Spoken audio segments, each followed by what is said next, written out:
Boa noite, a paz do Senhor Jesus, amém? Glória a Deus, é bom estarmos aqui para louvar o nome do Senhor. E você que está nos assistindo aí pela live, seja bem-vindo também no nome de Jesus. Nós queremos te dar as boas-vindas para estar cultuando a Deus juntamente conosco.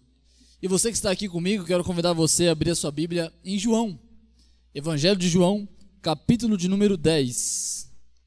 Nós vamos ver o verso de número 11. Apenas um versículo, que é um versículo chave para o nosso culto de hoje, que fala a respeito do nosso sumo pastor, que não é só o nosso pastor, mas vamos ver o que ele é também além disso. Todos acharam, amém? Olha o que o texto diz, versículo de número 11, Jesus dizendo: eu sou o bom pastor dá a sua vida pelas ovelhas. Olha que coisa interessante.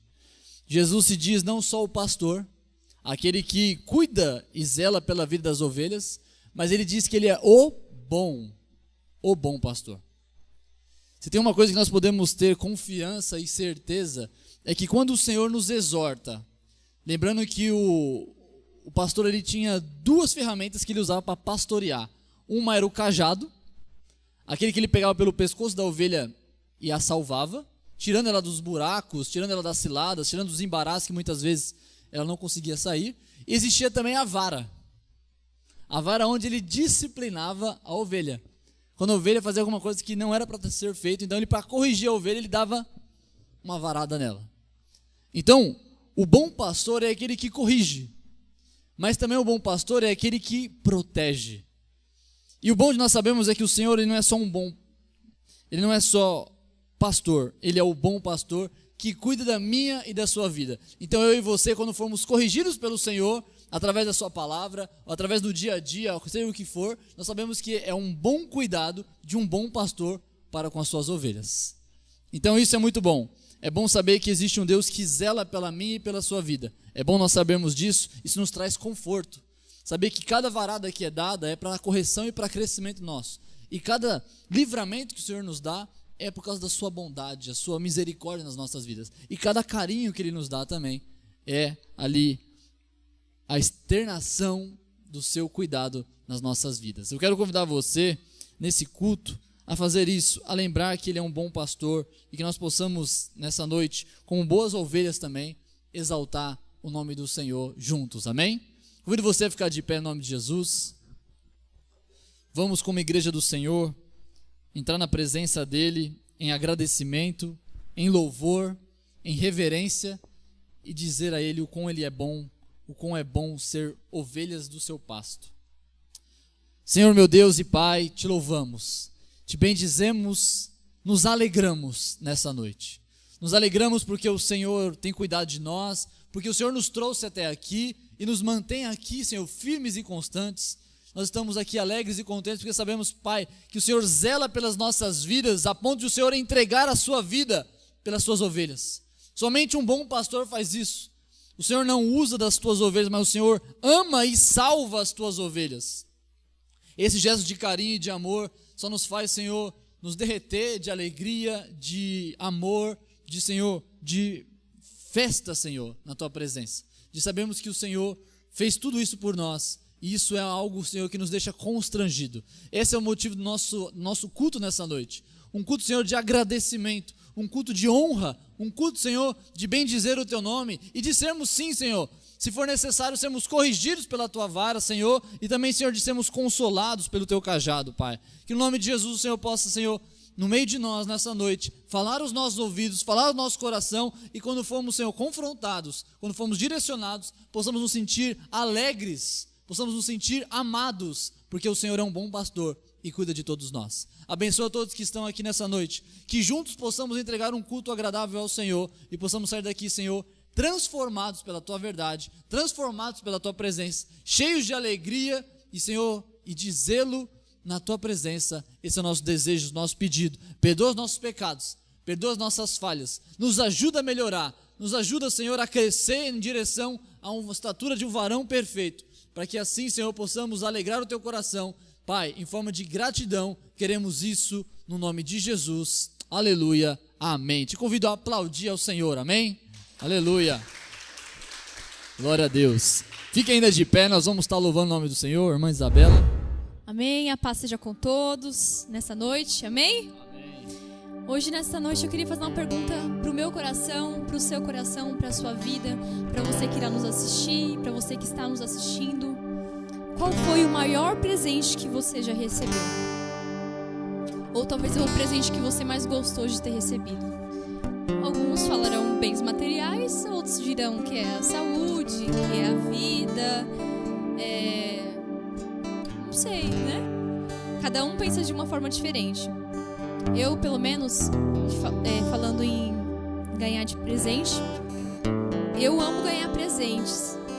E aí, eu tava pensando um pouquinho antes do culto sobre a Santa Ceia e o tamanho do presente que nós ganhamos quando Jesus morreu na cruz por nós.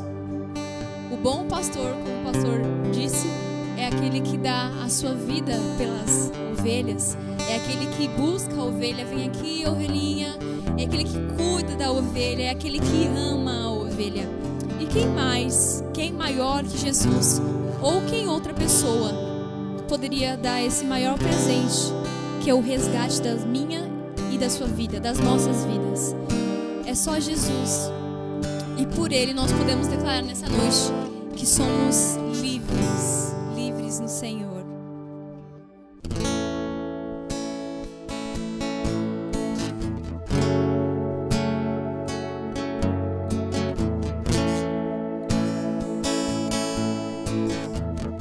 Nada além do sangue.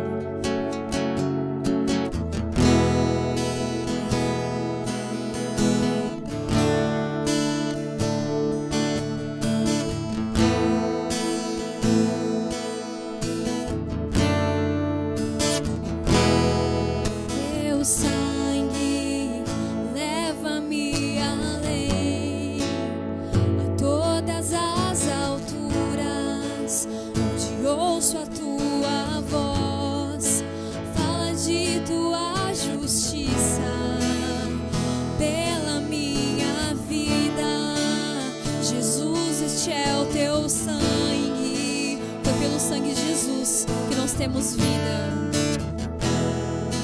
Tua cruz mostra a tua graça, fala do amor do Pai que prepara para nós um caminho para Ele, onde posso me achegar somente pelo sangue.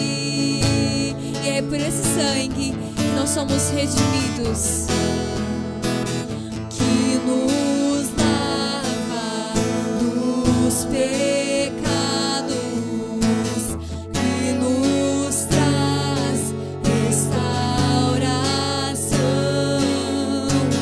Nada além do sangue, nada além do sangue de Jesus.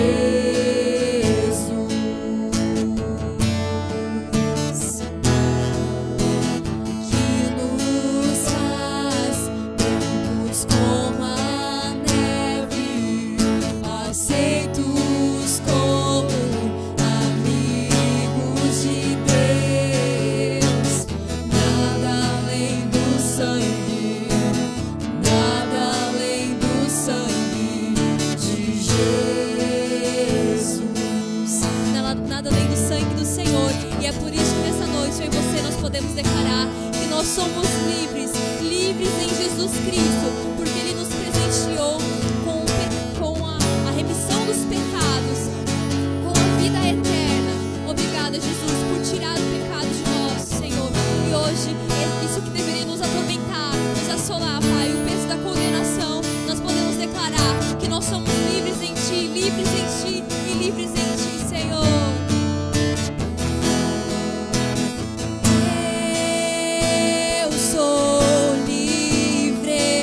Glória de Jesus, eu sou livre, nós somos livres por Ele. Nada além do sangue, nada além do sangue de Jesus. Somos livres, declare nessa noite. Eu sou livre. Eu sou livre. Nada além do sangue, nada além do sangue de Jesus.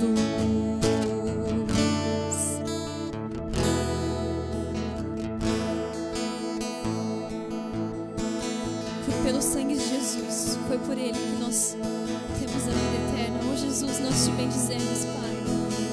Nós te glorificamos.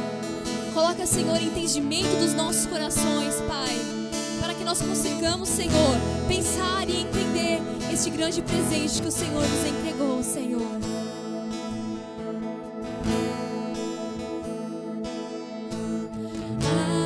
Algo mais que a neve,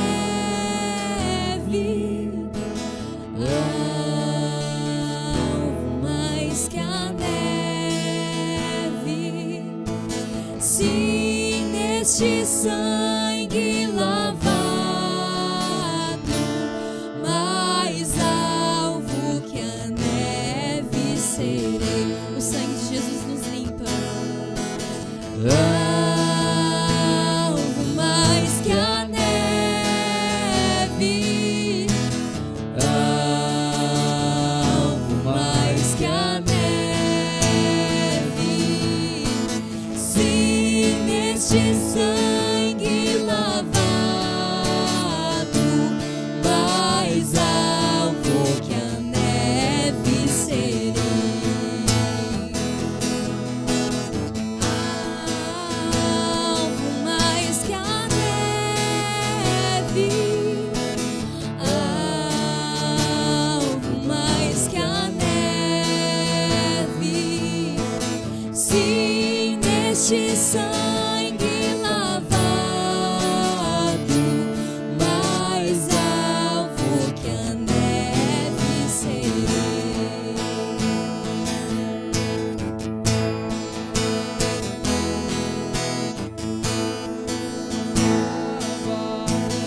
Os pecados que nos traz restauração, nada além do sangue, nada além do sangue de Jesus.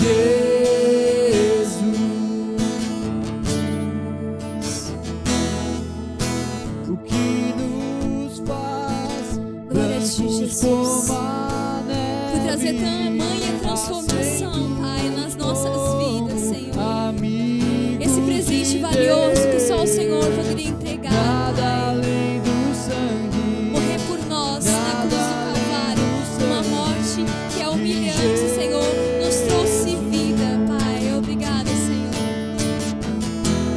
de Jesus.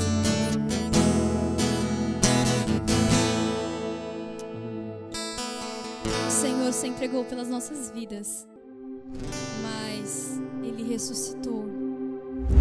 Porque Ele vive, posso crer no amanhã. Porque Ele vive, temor não há. Mas eu bem sei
posso crer no amanhã, porque Ele vive. Temor não há, mas eu bem sei que a minha vida está nas mãos do meu Jesus, que vivo está. Ó Senhor, obrigada, Pai, porque nós não devemos o que temer, Pai, porque as nossas vidas estão entregues a Ti, Senhor, e nós iremos nos encontrar. Enquanto o Senhor não vem, essa é a nossa esperança, Senhor, que o Senhor estará conosco até a consumação dos séculos. Amém. Aleluia, glória a Deus. Vamos orar mais uma vez, abaixe sua cabeça. Obrigado, Senhor, por essa noite abençoada. Obrigado, Senhor, pela Tua presença aqui conosco. Obrigado, Senhor. Fala conosco através da Tua santa palavra. Queremos Te invocar, queremos Te louvar, queremos Te bendizer nessa noite. Portanto, guia-nos, portanto, exorta-nos, portanto, fala conosco, Senhor. Queremos Te ouvir, para isso estamos aqui. E manifesta, Pai, o poder da Tua palavra nos nossos corações, para que possamos, Senhor, Te bendizer e Te adorar com da melhor forma possível. No nome de Jesus, amém. Glória a Deus. Quero convidar você a meditar comigo no Evangelho de Mateus, capítulo de número 24. Enquanto você vai abrindo aí, o ser humano tem medo de muitas coisas, mas uma coisa principal se destaca no ser humano, que é o medo do desconhecido. Não é à toa que tantas pessoas têm medo de escuro, tantas pessoas têm medo de buracos, tantas pessoas têm medo daquilo que vai acontecer no futuro. O medo do ser humano está baseado naquilo que ele não conhece, naquilo que ele não tem domínio. Quando o ser humano ele se encontra impotente em relação a alguma coisa, ele se encontra no estado de vulnerabilidade. Então ele se acurrala, ele fica se sentindo pressionado, se sente fraco, e aí vem então o chamado medo. Poucas pessoas em sã consciência vão ficar com medo do passado, porque todo mundo sabe que o passado ele não volta para nos atacar. Nós é que voltamos muitas vezes para o passado para relembrarmos momentos ruins, mas o futuro todos nós sabemos que ele vem ao encontro de nós. E quando nós não sabemos o que irá suceder, nós entramos no estado de medo, porque nós não sabemos no futuro o que pode acontecer, e também não sabemos também como nós vamos agir. E por não sabermos nenhuma dessas duas coisas, nós ficamos muitas vezes em estado de pânico, ou então no estado de extrema ansiedade.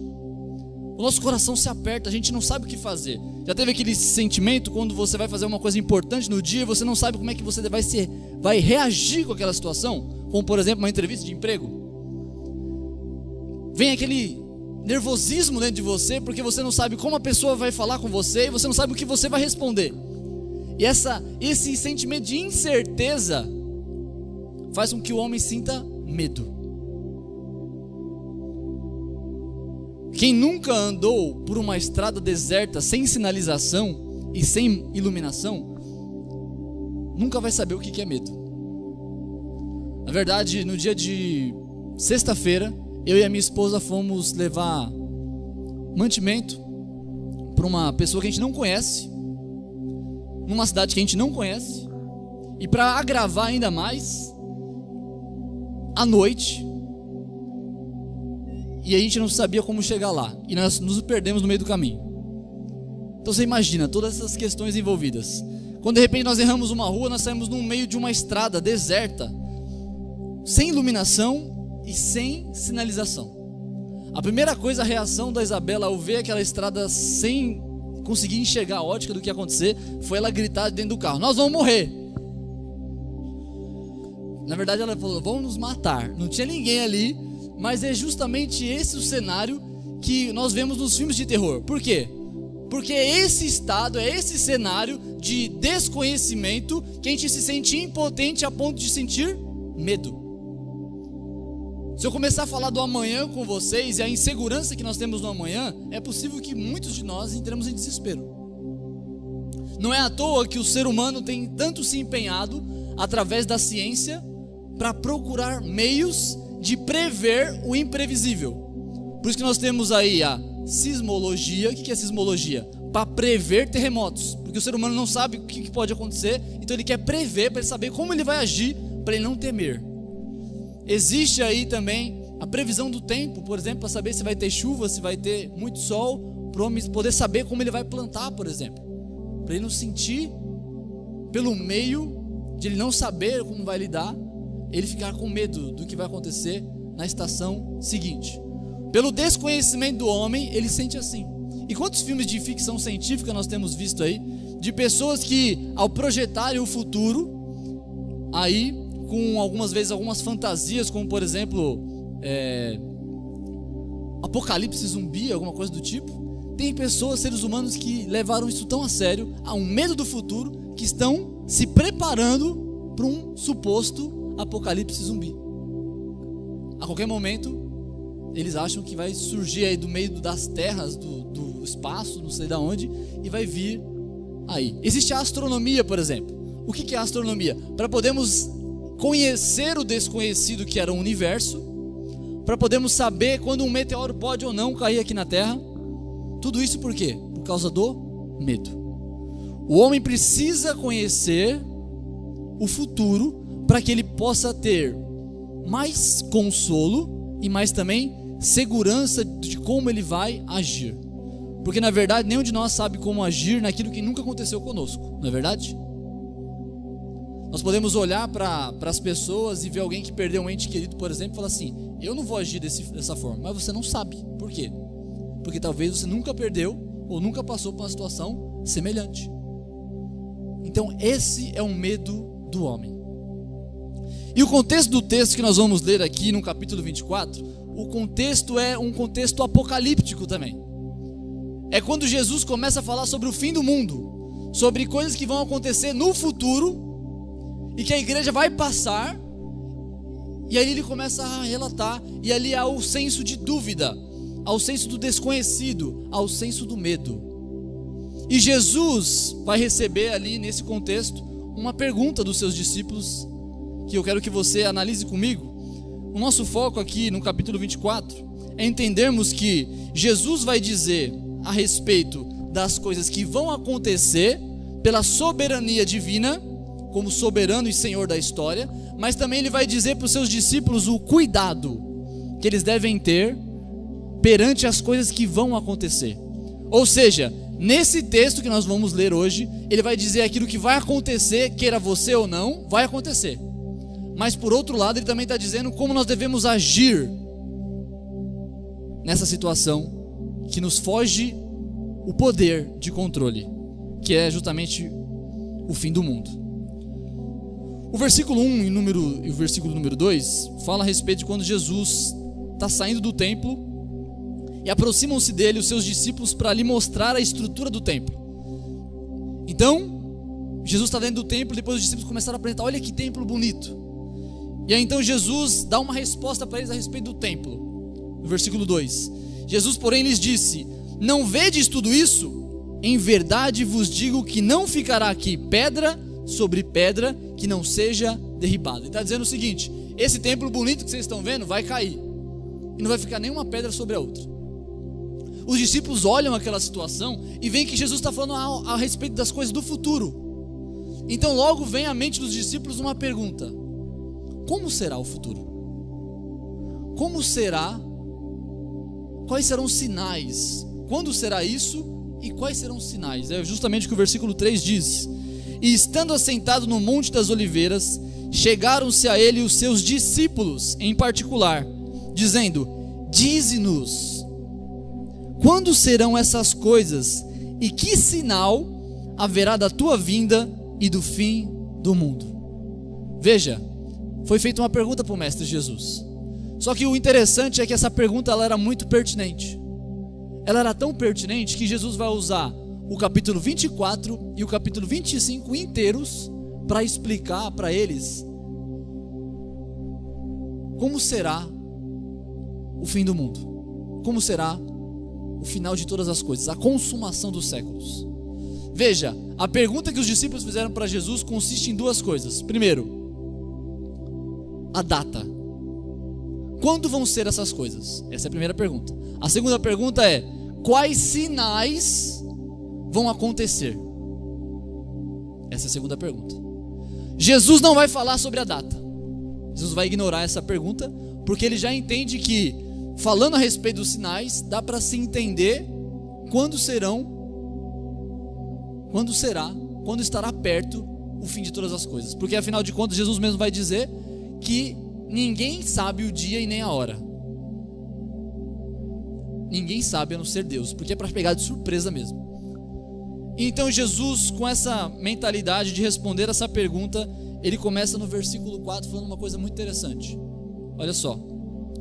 E Jesus respondendo disse-lhes: acautelai-vos. O que significa isso, queridos? Cautela é a mesma coisa que cuidado. Jesus está chamando a atenção dos seus discípulos dizendo assim, cuidado. O que eu vou falar para vocês agora, precisa haver cuidado. Precisa haver um pé para trás e um pé para frente. Você precisa estar bem cuidadoso a respeito do que vai acontecer. E a pergunta é: por que tão cuidadoso assim? Ele responde: que ninguém vos engane. Por quê? Versículo 5: porque muitos virão em meu nome dizendo: eu sou o Cristo, e enganarão a muitos. Jesus está dizendo que o assunto que ele está tratando com os discípulos é um assunto tão delicado que vai haver muito engano a respeito desse assunto. Jesus precisa ensinar aos seus discípulos de uma maneira tão clara, tão objetiva, que a ponto deles entenderem e não haver dúvida, para que não haja tanto o perigo da ansiedade e não haja também a falta de cuidado na forma como a igreja deve agir diante desses sinais. E aqui Jesus, no capítulo 24, quando você vai analisar o capítulo 24 e o capítulo 25, você descobre que ele está falando de uma coisa só. Mas do versículo 1 até o versículo 14, Jesus faz um resumão do que vai ser o fim do mundo. Um resumão. E basicamente ele fala sobre 3 tipos de sinais que vão acontecer para responder as perguntas, ou a pergunta que os discípulos fizeram para ele. 3 tipos de sinais. 2 deles são sinais, e o terceiro é o cuidado que a igreja precisa ter perante os 2 primeiros sinais. Ou seja, Jesus está dizendo o seguinte: igreja, vão acontecer coisas que vão fugir à força de vocês de controle, que está no controle de Deus, mas não no de vocês. E perante esses acontecimentos, vocês precisam ter um tipo de modo de viver. Vocês precisam reagir a isso de uma maneira tal que eu quero vos ensinar. Esse é o cuidado que Jesus quer que a igreja tenha. Perante o caos, perante as dificuldades, perante os eventos difíceis que vão acontecer na história até o dia do fim, a igreja precisa ter uma postura. A igreja precisa ter uma forma de viver, uma forma de encarar, uma forma de enfrentar essas coisas. E é sobre isso que eu quero falar com vocês nessa noite, sobre o modo como nós, como igreja, precisamos enfrentar as calamidades que virão e já aconteceram no nosso mundo. Veja, o primeiro sinal se encontra aqui, o primeiro tipo de sinal, no versículo 6 até o versículo de número 8. São sinais que nós vamos chamar de sinais cosmológicos. O que é sinal cosmológico? Significa um sinal geral, que não fala a respeito de um grupo específico, mas fala do geral. Vai acontecer em vários lugares. Não vai acontecer num só ponto, não vai acontecer com um só lugar, não vai acontecer só numa região, mas vai acontecer em todas as regiões. Por isso, cosmos, geral. Então não vai acontecer só no Brasil, não vai acontecer só em Jerusalém, não vai acontecer só na China, vai acontecer no mundo todo. Que tipo de sinal é esse? Veja, versículo 6. E ouvireis de guerras e de rumores de guerras. Olhai, Não vos assusteis, porque é necessário que isso tudo aconteça, mas ainda não é o fim. Vai acontecer guerras, está no plural, várias guerras, não é só num lugar, em vários lugares. Sinal cosmológico. Versículo 7, ainda sobre os sinais cosmológicos. Portanto, se levantará nação contra nação, e reino contra reino, e haverá fomes e pestes. Veja, fome e pestes. Pestes são doenças.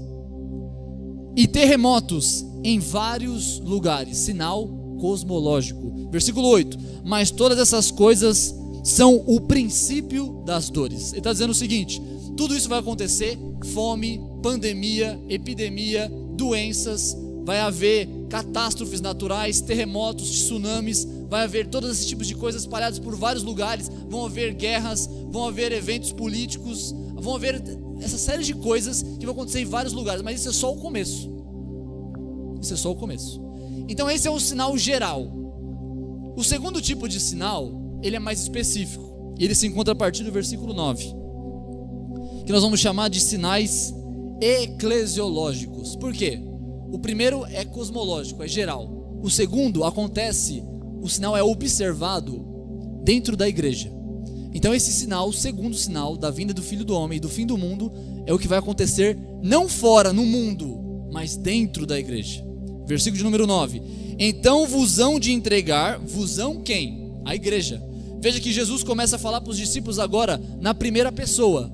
Jesus está olhando nos olhos dos discípulos que representam a igreja, que representa eu e você nessa noite. Ele está olhando nos nossos olhos e vão falar assim: eles vos entregarão para serem atormentados. Veja, perseguição.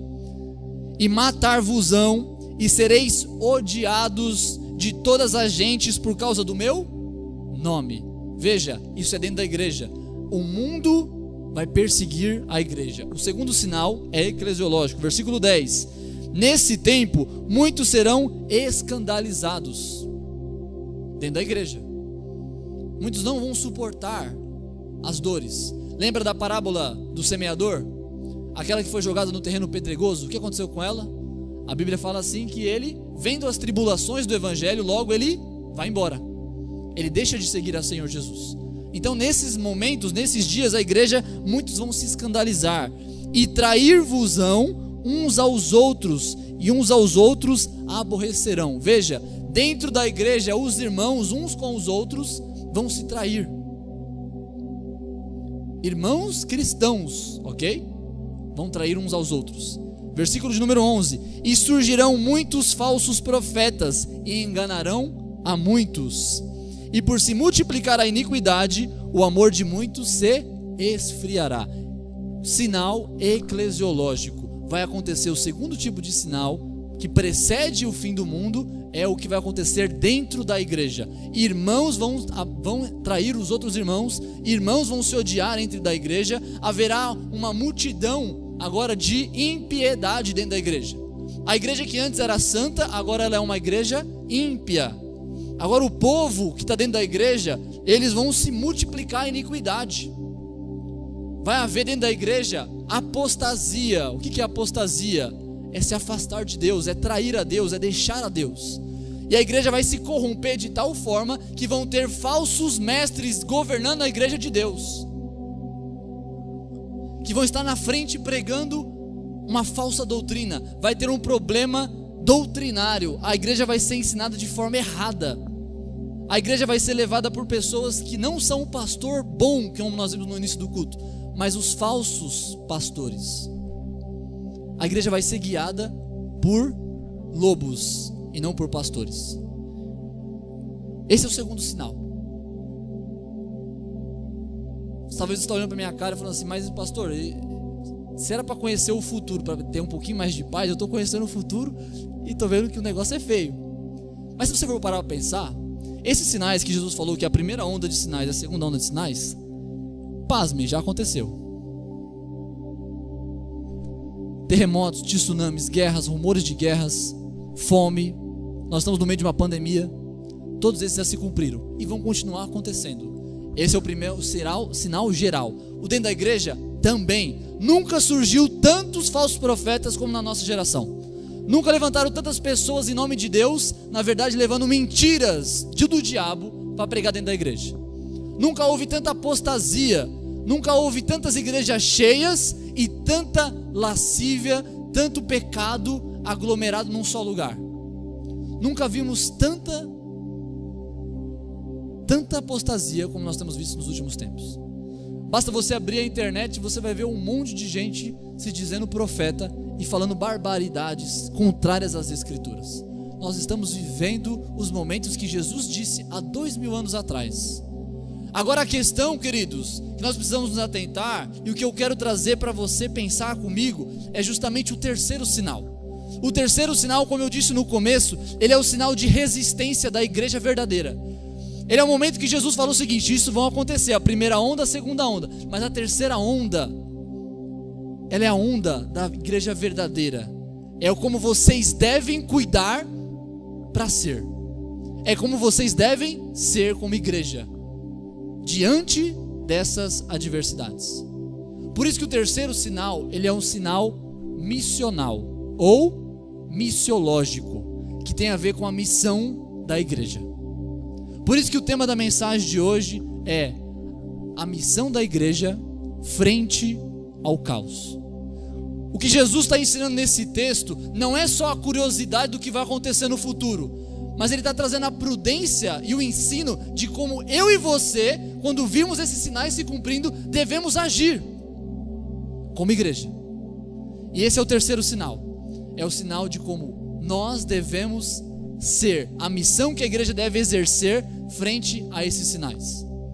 O texto ainda fala, no segundo sinal, ele fala que por causa da iniquidade, o amor de muitos se esfriaria. Nós nunca temos visto tanto como hoje, eu e a Isabela comentamos direto, como a igreja tem se esfriado, falta de ânimo dentro da igreja. As pessoas já não dão mais a vida pelo evangelho. Aos poucos a iniquidade é tão grande que os próprios crentes estão desanimando de vir à igreja. Isso é cumprindo a profecia. Nunca vimos tantas pessoas desanimadas com o evangelho. Nunca vimos tantas pessoas desacreditadas do evangelho. E isso não só no mundo, porque o mundo nunca creu no evangelho. Falando da igreja. Eu lembro na época de criança, que não faz tanto tempo assim, existiam jovens que eram de fato muito compromissados com o reino dos céus. Há pouco tempo atrás havia pessoas loucas para ser missionários por onde forem. Hoje em dia, ninguém quer saber dessas coisas. Cada um quer cuidar da sua vida, do seu particular, e a igreja fica só para um evento dos finais de semana, e olhe lá. O texto está dizendo no versículo 12, como nós já lemos: e por se multiplicar a iniquidade, o amor de muitos se esfriaria. Jesus está trazendo aqui uma consequência do pecado dentro da igreja. O que acontece? Esfriamento. Mas o Senhor nos chama para sermos a onda de sinal que vai acontecer, queira você ou não, seja você parte dela ou não, mas é dever meu e seu como igreja. Se você faz parte da igreja verdadeira, cabe a mim e a você sermos parte da terceira onda de sinal, que é o sinal missionário. Vamos ver versículo 13, versículo 14. Esse é o nosso foco da mensagem de hoje, esses dois versículos. E o texto diz assim: mas aquele que perseverar até o fim será salvo. Veja a necessidade de perseverança, a necessidade de constância, a necessidade de permanecer. Essa é uma necessidade que vai caracterizar o crente verdadeiro, é a perseverança. Aquele que ouve as minhas palavras e permanece nelas, esse é verdadeiramente o filho da luz. E essa perseverança, o texto vai dizer assim a partir do versículo 14, o que é a missão da igreja? Qual é a missão da igreja? E nós vamos ver agora, e eu quero ser bem descritivo, como o texto mostra para nós. Versículo 14: e este evangelho do reino será pregado em todo o mundo, em testemunho a todas as gentes, então virá o fim. Esse é o terceiro sinal. E eu quero com você agora, olhando diretamente para o versículo 14, eu preciso que você olhe juntamente comigo. Vamos ver as características não só da missão da igreja, mas a característica daquele que é igreja. Versículo 14. Traz um pouco de água para mim, por favor. O texto começa dizendo o seguinte. Vamos ver palavra por palavra. E este evangelho do reino será pregado. O que Jesus está querendo dizer com isso? A primeira pergunta a olhar para esse texto é a seguinte pergunta: qual o evangelho que a gente tem que pregar? A primeira coisa que nós sabemos é que uma mensagem precisa ser anunciada, uma mensagem precisa ser proclamada.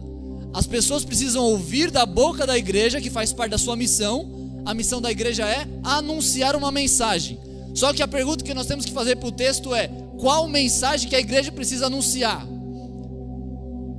Qual que é a missão da igreja em frente a esses caos? O que a igreja precisa anunciar nesse momento de calamidade, nesse momento de turbulência do sinal cosmológico e do sinal eclesiológico? Qual que é a mensagem? Ele fala este evangelho. Veja, é um pronome demonstrativo na primeira pessoa. O que significa isso? Se eu for falar na segunda pessoa, eu falo essa. Se eu for falar na terceira pessoa, eu falo aquela. Se eu for falar na primeira pessoa, então é este. Este. Ele está falando não na segunda nem na terceira, ele está falando na primeira pessoa. Este evangelho.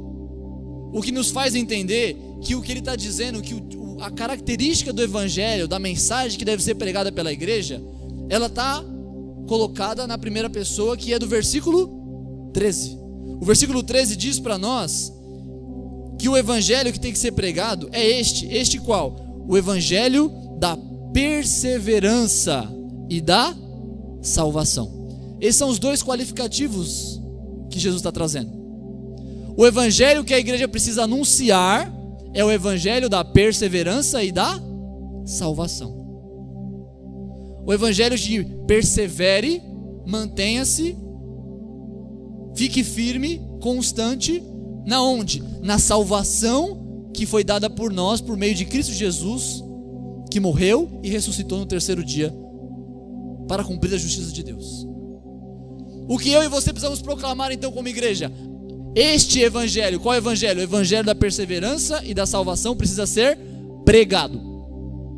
O que é pregado? Aqui nós não vimos por enquanto qual que é a característica da mensagem. Agora nós precisamos saber como essa mensagem precisa ser proclamada. Qual que é a forma? A palavra no original grego aqui é a palavra kerirekesetai, que significa pregar verbalmente uma mensagem. É você falar de uma tal forma, não simplesmente vocalizar uma mensagem, não simplesmente falar em fonemas, mas ele fala sobre uma mensagem que vai ser proclamada de uma forma tal que não só aquele que transmite a mensagem entende, e não somente aquele que ouve escuta, mas também aquele que ouve entende. O que significa isso? Significa que quando eu for proclamar essa mensagem da perseverança e da salvação, eu preciso pregar de tal forma, querigmaticamente, que a pessoa que me escuta, ela entenda a mensagem, compreenda e ela possa entender que ela é relevante para a sua vida. Ela é importante para a sua vida, que dela depende toda a sua vida. A pessoa precisa entender a mensagem como uma mensagem de urgência.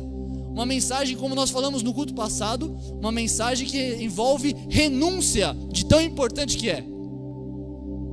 Como Jesus mesmo vai dizer que o evangelho é como alguém que encontrou num terreno uma pérola tão preciosa que ele vendeu tudo o que tinha para poder comprá-la. Ele fez o quê? Reivindicou tudo para poder ter o evangelho. Então a mensagem que a igreja precisa pregar é uma mensagem da perseverança e salvação, de uma forma que seja entendida pelo pecador, que ele possa entender que ela é relevante para a sua vida. Essa é a mensagem, essa é a missão da igreja, pregar este evangelho. Nós vimos então agora não só qual é o tipo de mensagem que nós temos que levar, e também nós vimos agora também como deve ser levada, através da proclamação verbal, que seja inteligível, relevante e aplicável na mente do pecador, daquele que escuta. Mas o texto fala também não só a respeito do tipo de mensagem que será pregado, não só como ela deve ser pregada, mas para quem ela deve ser pregada. Nós estamos vendo as características da missão da igreja. Veja, o texto fala assim: este evangelho do reino será pregado em todo o mundo. A pergunta é a seguinte: para quem esse evangelho deve ser pregado? Existem duas palavras no grego para falar mundo. A primeira é aquela que nós já vimos, que é a palavra cosmos. A palavra cosmos, ela reflete o geral, a amplitude do universo. É uma palavra para falar a respeito de continentes, ilhas, para falar a respeito do globo, do mundo. E existe uma outra palavra que é um pouco mais específica, que não é tanto usada, que é a palavra que é usada nesse texto aqui, que é a palavra oiokúmene. O que é a palavra oiokúmene? Essa palavra no grego, ela fala sobre o mundo, não um mundo físico, mas um mundo demográfico. O que é um mundo demográfico? É um mundo onde habitam pessoas. É um mundo onde há seres humanos. O que esse texto está dizendo é que a palavra de Deus não é só pregada em todas as ilhas, em todos os continentes, em todos os lugares do mundo globo, cosmos. Não, mas é no mundo habitável, onde tem seres humanos. Então, se por exemplo um dia o homem vir a habitar, por exemplo, Marte, ou vier a habitar a Lua, nós temos que entender que o texto está dizendo todo o mundo habitado, qualquer lugar. Se o homem for viver dentro de um satélite, lá o evangelho tem que ser pregado, porque lá é um mundo habitado, oiokúmene. Então nós vimos até aqui que a mensagem da missão da igreja é proclamar uma mensagem que é da perseverança e da salvação, de uma forma tal que aquele que escuta possa entender, e possa entender que ela é mais importante de todas as coisas na sua vida, e que ela tem que ser pregada para quem? Para todo mundo habitado. Olha as características da missão da igreja. E o texto também fala, depois de falar essas características de que o mundo é o mundo habitado, ele fala uma coisa muito interessante, que eu acho que das 4 características da missão da igreja frente ao caos, eu acredito que é a mais importante. Nenhuma delas deve ser negligenciada, mas eu acredito que essa quarta, ela é a mais difícil. Porque você precisa entender que cada verbo que Jesus está usando aqui, ele está fazendo frente a um problema. Qual o problema? Qual o problema de que Jesus está dizendo para pregar este evangelho? É porque vai estar acontecendo de pregarem outro evangelho que não é o verdadeiro evangelho. Então por isso que ele está dizendo, este evangelho da perseverança e da salvação, é este, não é outro. Então nós vamos fazer frente ao falso evangelho que vai ser pregado. Segunda coisa, ele está dizendo a respeito de pregar através de verbalizar, através de fazer as pessoas entenderem. Por quê? Porque as pessoas vão se tornar pessoas, como Paulo vai dizer na carta a Timóteo, pessoas que vão ser levadas por fábulas, por mentiras. As pessoas vão ser levadas por contos fantasiosos. Então o papel da igreja nessa missão é fazer frente a esse problema da ignorância teológica. Por isso a necessidade do cristão estudar a Bíblia, entender a Escritura, ler a Escritura dia após dia. E Jesus está falando também esse outro verbo de pregar por todo mundo habitado, para que nós possamos entender a amplitude da missão, que ela precisa alcançar todos. E todos não significa que você precisa ir para a África. Todos, muitas vezes é a sua rua, é a sua família, é o seu vizinho, é os seus parentes, é as pessoas que estão circulando. Essa é a missão da igreja em frente ao caos. E aí Jesus usa a última palavra aqui, que é a palavra que nós vimos aqui, que não é mais agora só sobre o tipo de mensagem, não é só sobre o tipo de forma que nós devemos transmitir, e não é só para definir para quem que deve ser levada essa mensagem, mas ele vai falar sobre como deve ser o pregador. Agora ele para um pouco de falar da mensagem, agora ele vai falar um pouco de nós. E isso vai fazer frente, sabe ao quê? Ao que o versículo 12 disse: por se multiplicar a iniquidade. Como é que está a igreja no contexto de hoje e no contexto que Jesus falou aqui? Ela está doutrinariamente corrupta. Ela distorceu a verdade, distorceu a doutrina. Temos um problema doutrinário. temos um problema teológico, temos um problema de piedade, temos um problema de testemunho. E aí Jesus vai dizer o quê? Frente a esse problema, aquele que proclama a mensagem não tem que ser só fiel à mensagem deste evangelho, não tem que ser só pregado verbalmente, não tem que ser só pregado para as pessoas todas ouvirem, mas o papel da pessoa que prega tem que ser um papel que seja em testemunho diante das pessoas. Aqui ele fala sobre o meu papel e o seu papel como cristãos na missão de proclamar o evangelho. Qual que é esse papel? A palavra aqui, muitas vezes no português não ficou bem traduzido. No português ficou em testemunho, como se a gente fosse testemunhar, como se fosse uma testemunha que leva uma mensagem. Mas aqui o texto, na verdade, é essa proposição aqui em, ela deveria ser traduzida por, e não em, mas por. Então é para nós levarmos a mensagem por meio do nosso testemunho.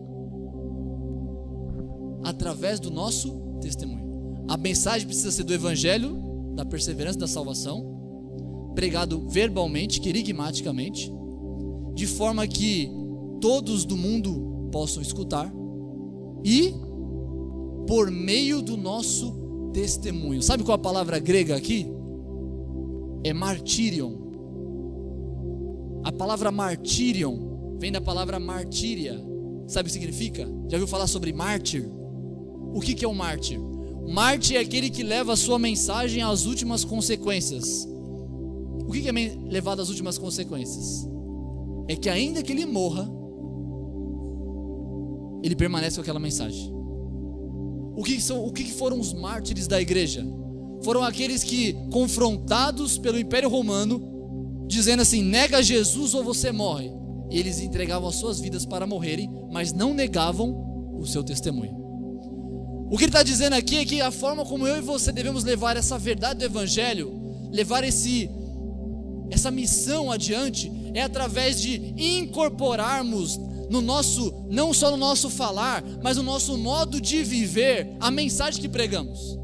A palavra martíria é sobre eu e você incorporarmos a mensagem, a ponto de não haver distinção entre o que pregamos e o que vivemos. Aquilo que eu prego é também aquilo que eu vivo, e aquilo que eu vivo é também aquilo que eu prego. Jesus está dizendo assim que a característica da missão da igreja é ela ser um testemunho pessoal da mensagem verdadeira dos céus. Eu e você não só falarmos verdades com a boca, mas vivemos essas verdades no modo de viver, e ainda que apareça a opção pela morte, nós possamos ser aqueles que incorporam a verdade, que não tem como negar a verdade, porque nós vivemos nela. O papel da missão da igreja é não só levar o evangelho, mas é viver o evangelho. Viver o evangelho. É o evangelho que muitas vezes nem sempre dará para você pregar, mas as pessoas vão estar vendo você viver aquilo. É um testemunho pessoal.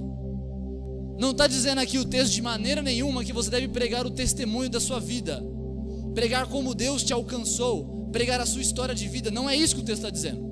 Está dizendo que você tem que trazer o testemunho do evangelho em ti, em você ter as marcas de Cristo, igual Paulo dizia, de que cada passo que você dá não é um passo para uma autonomia, mas é um passo em seguir a Cristo.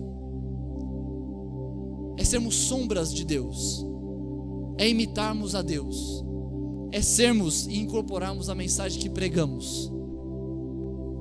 A missão da igreja é frente aos falsos profetas, que são hipócritas, como Jesus mesmo dizia sempre.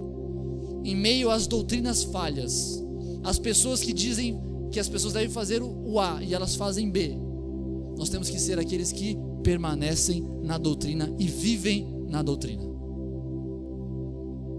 A missão da igreja, queridos, vamos resumir esse versículo. Jesus está dizendo para mim e para você. Jesus disse o seguinte: vai acontecer todas essas coisas, não falou? Há 2000 anos atrás. E hoje Jesus olha no meu e no seu olho, e Ele está dizendo o seguinte: eu disse para você o que ia acontecer e disse como você devia agir.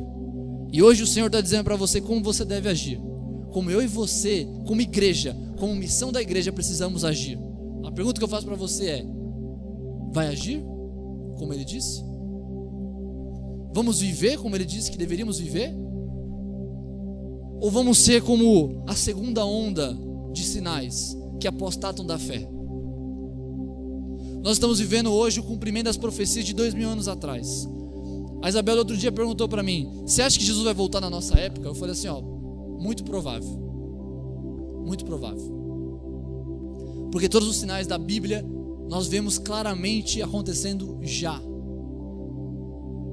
E Jesus está trazendo não só o que vai acontecer, mas Ele está exortando a mim e a você na igreja, como igreja, a vivemos uma vida de missão. Uma missão fazendo frente ao caos. Aqueles que, enquanto vem um exército da iniquidade contra a igreja se posiciona firme em Cristo e recebe, e enfrenta, e vai adiante, e não recua o pé diante das dificuldades, diante dos sinais que virão contra nós, que muitas vezes virão como onda, uma onda forte. Quem já foi na praia sabe como que é difícil segurar quando vem uma onda contra ti. Mas o Senhor nos chama a nós nadarmos contra a maré, a andarmos na contramão desse mundo, a permanecermos no Evangelho, porque como o versículo 13 disse, aquele que perseverar até o fim, esse será salvo. Essa é a mensagem que Jesus quer trazer para mim e para você.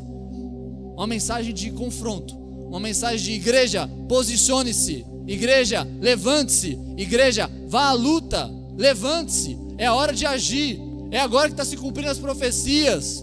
Eu não disse que iria acontecer, agora o Senhor Jesus está dizendo para mim e para você: agora faça a sua ação, agora se mexa, agora pregue o Evangelho, agora seja um proclamador do Evangelho, de forma que você pregue de uma forma tal que você viva também aquilo que você pregue. Então, igreja, conheça as Escrituras para que não seja enganado por falsos profetas. Igreja, levante-se para viver uma vida de santidade, de renúncia. Igreja, levante-se para ser na contramão desse mundo. Levante-se para ser odiado pelas nações. Levante-se para permanecer constante. Levante-se para não desanimar junto com aqueles que esmurecem e esfriam no seu amor. Permaneça, fique firme, sabe por quê? Porque eu disse que seria acontecer essas coisas. O Senhor disse que iria acontecer essas coisas.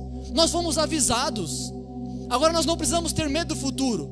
Nós não precisamos temer a escuridão, porque o Senhor colocou luz sobre os meus e os seus olhos, para que nós possamos conhecer o que vai acontecer no fim do mundo. E não precisamos temer, ficar ansiosos. Nós podemos ter certeza: eu devo agir dessa forma. O Senhor me instruiu como eu devo agir. Eu devo agir como? Pregando o Evangelho da perseverança e da salvação, de uma maneira tal que as pessoas que ouçam eu falar, elas possam compreender o meu Evangelho, e de quando eu pregar o Evangelho, não seja só as minhas palavras, mas seja também a minha vida um testemunho para a glória de Deus.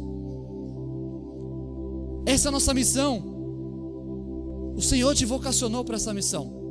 O Senhor nos chamou para fazer frente ao caos, frente às desolações que o mundo está vivendo. O mundo está em pânico. O mundo está correndo em círculos. O mundo está perdido. Nós temos a luz. A luz de Jesus brilha nos nossos corações. As igrejas estão se corrompendo. As cadeiras estão se esvaziando. O amor de muitos está se esfriando. Nós vamos continuar fingindo que essa mensagem não é para nós? Nós vamos continuar fingindo que esse Evangelho, que Jesus Cristo falou tudo isso em vão? O Senhor nos chamou para sermos e fazermos uma missão. Não é simplesmente a missão da igreja ir e levar mantimento aos pobres. Também é. Mas é mais do que isso. É levar uma mensagem que se transforma numa vida de testemunho, uma vida de missão. Não estou dizendo aqui para você que você tem que ser um missionário, no sentido de você ser de tempo integral. Pode ser que seja, talvez Deus te chame para isso, como Ele me chamou. Mas talvez Deus te chame para você ser um missionário, sim, pregando para sua família. E eu falei o talvez, mas retiro o talvez. É para você pregar para sua família. É para você pregar para seus amigos. É para você fazer a diferença nesse mundo. É para você ser odiado, sim. É para você ser frente, uma barreira. É para você permanecer firme em frente ao tsunami. É duro. mas essa é a nossa missão. Que nós, como igreja, possamos ser esses guerreiros da luz, que vão em frente às trevas, sem medo, porque o dono da luz, a luz do mundo, Jesus Cristo, vai à nossa frente, como um bom pastor. Ele direciona, mostra como as ovelhas devem agir, mostra da onde nós devemos fugir, da onde nós não devemos nos envolver, e como nós devemos pregar e viver. Amém? Quantos entenderam a mensagem? Vamos ficar de pé. Quero convidar você, não por emoção, mas por convicção, a entender a missão que Deus colocou diante de você, diante dos seus ouvidos hoje, para você compreender. Dias de lutas virão, viu, Léo? Dias de luta. Popô, Jefferson, Carla, Isabela, nós estamos vivendo dias de luta. Não fique esperando que vai acontecer algo diferente do que Jesus disse. Não vai, as coisas tendem a piorar mesmo. Mas a missão de Deus, que Ele já disse antes, Ele avisou, que nós possamos dar ouvidos ao que Ele disse e possamos obedecer, porque o cerne da mensagem de Jesus, como eu disse no começo, é cuidado para que ninguém vos engane. Amém? Baixe sua cabeça, vamos orar. Obrigado, Senhor, por essa mensagem. Obrigado, Senhor, pelo confronto. O Senhor é o bom pastor e sabemos que quando o Senhor nos exorta, é uma mensagem, Senhor, de amor, de cuidado, de zelo. Pedimos, Senhor, misericórdia sobre as nossas vidas.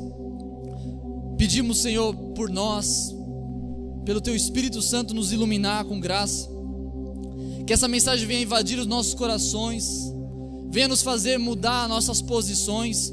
Venha, Senhor, pararmos de desanimarmos, Senhor, para que nós paramos, Senhor, de o nosso amor se esfriar, de, Senhor, de sermos desanimados, a entendermos e incorporarmos essa missão que o Senhor deu para nós, de diante do caos sermos luz e fazermos a nossa missão de proclamar o Evangelho da perseverança e da salvação em Cristo Jesus, com entendimento, Senhor, da Tua verdade, do Evangelho. Por isso precisamos aprender da Tua palavra, nos ensina sobre a Tua palavra, e, Senhor, no nome de Jesus, também de uma forma, Senhor, que as pessoas ouçam, e também, Senhor, que no nome de Jesus nós possamos vivenciar essa palavra dentro de nós, possamos ser exortados, Pai, e possamos, Senhor, viver, sermos, Senhor, aqueles que amam a Tua verdade e seguem os Seus passos no nome de Jesus. Não nos deixe, Senhor, irmos no mesmo sentido que o mundo, que caminha para a condenação e o inferno, mas, Senhor, nos conduza para a Tua maravilhosa luz, no caminho estreito, no caminho difícil, mas no caminho da verdade, no nome de Jesus.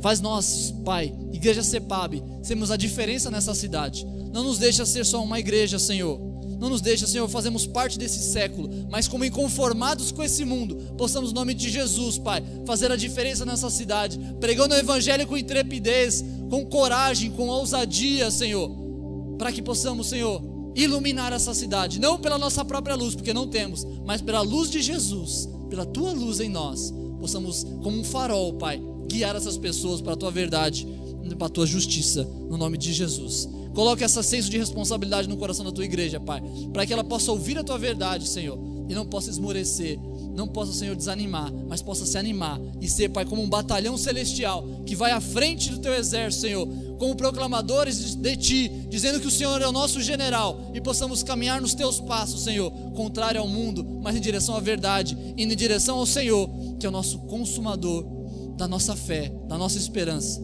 e de toda a verdade. Esse é o nosso pedido nessa noite, no nome de Jesus.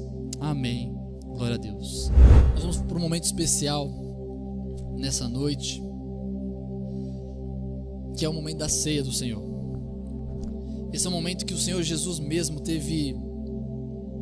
Não teve nenhum outro momento na Bíblia que relate que o Senhor Jesus teve, vamos dizer assim, uma ansiedade, não ansiedade no sentido patológico igual existe hoje, mas no sentido de desejoso. Ele fala assim que ele desejou ardentemente participar da ceia com seus discípulos. Então hoje é um dia especial, um dia de nós lembrarmos do que Jesus fez por nós, que Ele nos deu a salvação, Ele nos deu essa missão, Ele nos deu a vida eterna. E é isso que nós nos alegramos. E é nessa esperança que nós regozijamos. Quero convidar a Carla e a Isabela para estar aqui na frente. Nós vamos orar por esses elementos. Você que ainda não é batizado, segura mais um pouco, né? Para que você possa, assim como Jesus desejou ardentemente cear, você também possa desejar. Senhor Jesus, você baixa a sua cabeça e fala: Senhor Jesus, eu quero batizar logo, para eu poder participar desse memorial tão maravilhoso que o Senhor teve prazer em fazer e disse para nós também fazermos. Nós vamos orar por esses elementos e depois nós vamos estar ceando, em nome de Jesus. Bendito Deus e Pai, colocamos diante da Tua presença o pão que representa, Pai, em memória do Teu corpo que foi moído pelas nossas transgressões, pelos nossos pecados, pela nossa iniquidade. E o Senhor levou sobre si, sobre o Seu corpo físico, a condenação que era para todos nós. O Senhor foi dilacerado, foi moído, foi rasgado. O Senhor foi torturado. E, Pai, também temos o vinho que representa o Teu sangue, que foi derramado, que foi, Senhor, pisado, não só pelos pecadores, mas também foi pisado, Pai, em favor de nós, por amor. Oh, Pai, a Tua alma que sofreu na mão da ira de Deus para poder levar em Ti a condenação que era para nós. Obrigado por permanecer tão firme em frente a tantas tentações de não se doar a nós, quando Pedro disse para o Senhor ter compaixão de Ti, e o Senhor não cedeu à tentação. Quando aqueles homens gritavam na cruz: desce e salva a Ti mesmo, e o Senhor não teve compaixão de Ti mesmo, mas teve compaixão de nós, aleluia. Quando o Senhor por nós permaneceu na cruz e não desceu, para que pudéssemos ter a esperança de um dia subir e estar contigo, nós Te louvamos e representamos com esses dois elementos, para com alegria e memorial possamos celebrar essa tão grande salvação que o Senhor fez por nós. Abençoe esses elementos, que possamos comer e nos relembrar para a glória do Teu nome, no nome de Jesus, amém. Pode distribuir o pão e o suco, no nome de Jesus. Enquanto isso, se você quiser abrir a sua Bíblia comigo, 1 Coríntios 11.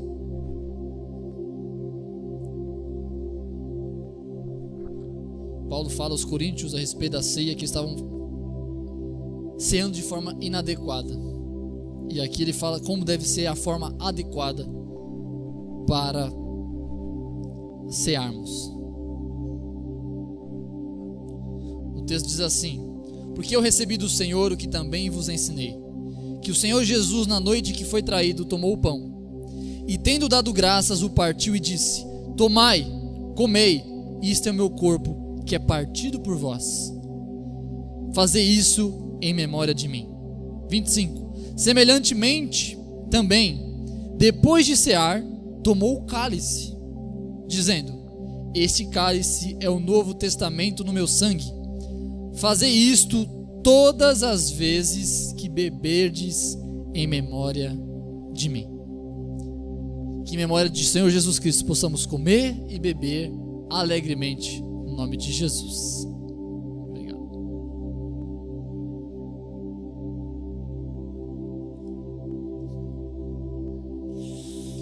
Comamos e bebamos alegremente.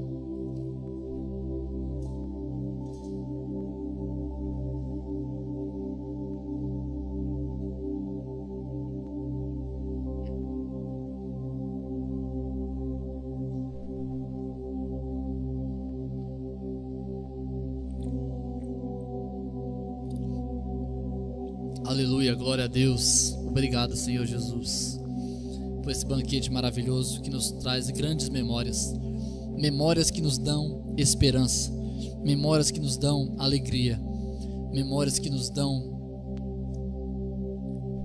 prazer, Senhor. Obrigado pelo Seu sacrifício maravilhoso na cruz. Obrigado por tudo.